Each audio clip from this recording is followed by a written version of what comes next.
Redmi 9 power आया हुआ है डेड कंडीशन में, और इस बोर्ड पे पहले किसी टेक्नीशियन ने काम किया हुआ है। आप देख के अंदाज़ा लगा सकते हैं। इस साइड इधर PMI पे किसी ने हीट किया है, इधर CPU पे किसी ने हीट किया है, eMMC पे भी,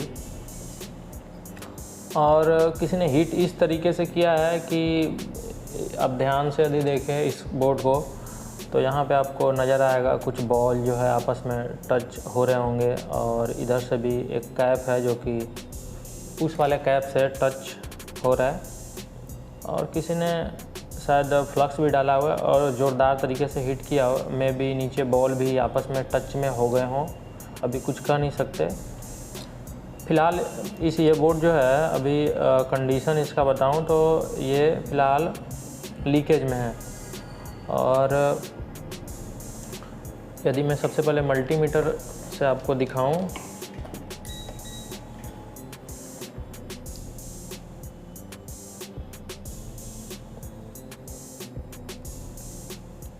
तो यहाँ पे फॉरवर्ड में 1500 समथिंग, और वही रिवर्स में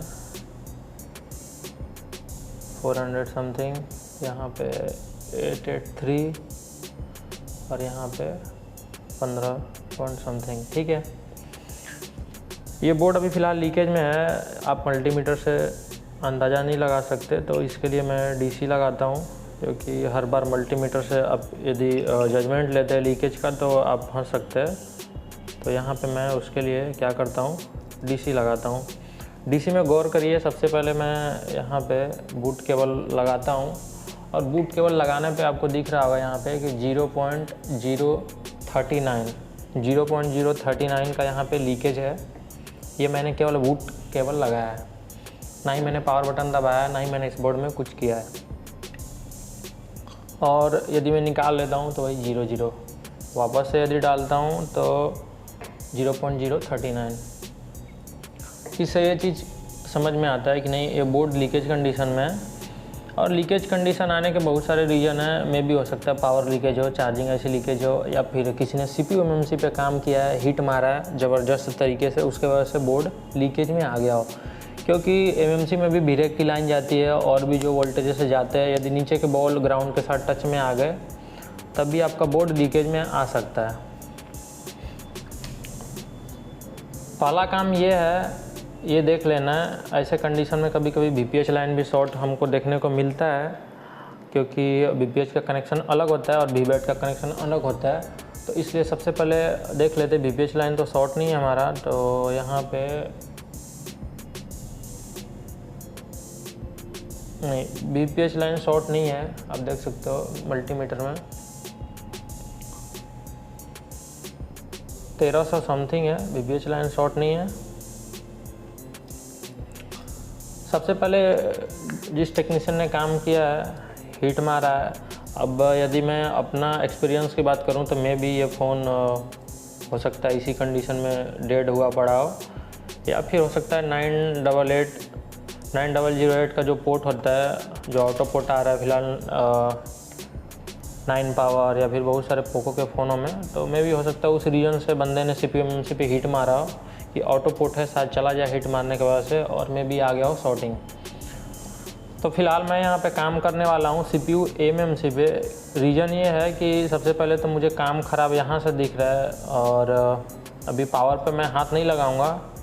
ये हो सकता है कि पावर लीकेज हो, वो अलग का चीज़ है, लेकिन फ़िलहाल बंदे ने गलत तरीके से काम किया यहाँ पे। और यहाँ पे आप यदि ध्यान से देखें तो ये eMMC आपको दिख रहा होगा, सॉरी UFS दिख रहा होगा, और UFS पे यहाँ पे कॉर्नर से आप देखें तो किसी ने ब्लेड भी चलाया हुआ है, या फिर यहाँ पे किसी चीज़ से इसको डैमेज किया हुआ है। खैर उसको छोड़ते हैं, और मैं CPU और UFS को फ़िलहाल निकाल के वापस से शॉर्टिंग चेक करने वाला हूँ। यदि शॉर्टिंग चला गया अच्छी बात है, वापस से रिवॉल्व करके डाल देंगे। यदि जो लीकेज है नहीं गया तो हम सबसे पहले लीकेज पे काम करेंगे। कभी कभी ये भी होता है कि 0.39 जो आपको लीकेज दिख रहा है, उस लीकेज में फ़ोन चलते भी है, उस लीकेज में फ़ोन नहीं भी चलते हैं, तो बात का फंडा है। तो सबसे पहले मैं निकालने वाला हूँ CPU और UFS को। तो देखते रहिए।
फ़िलहाल मैंने वापस से यूएफएस रिवॉल्व किया है, क्योंकि 4-5 बॉल ऐसे थे जो कि प्रॉपर बैठे नहीं थे। वापस एक बार चेक करते हैं।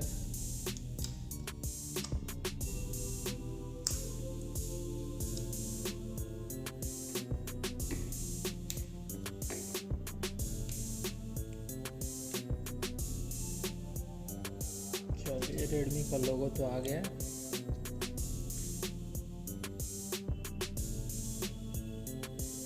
पावर ऑन कर लेते एक बार।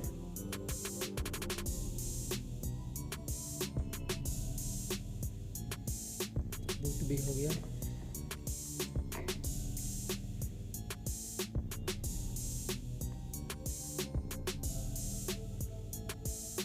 शुरुआत में जिस टेक्नीशियन भाई ने इस पे काम किया था वो CPU MMC पे, CPU और UFS पे जम के हीट किया था, तो उसके वजह से मुझे रिवॉल्व करना पड़ा। रिवॉल्व करने के बाद मैंने फ़िलहाल यहाँ पे इस बोर्ड में APT वाले दोनों कैप और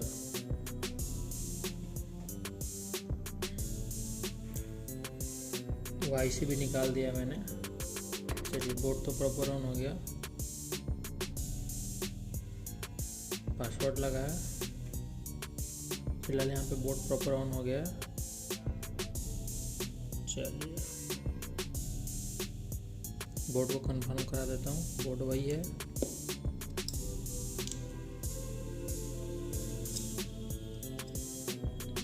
और इस सेक्शन में से IC भी मैंने निकाल दिया, और IC निकालने के बाद मैंने दोनों कैप भी निकाल दिए।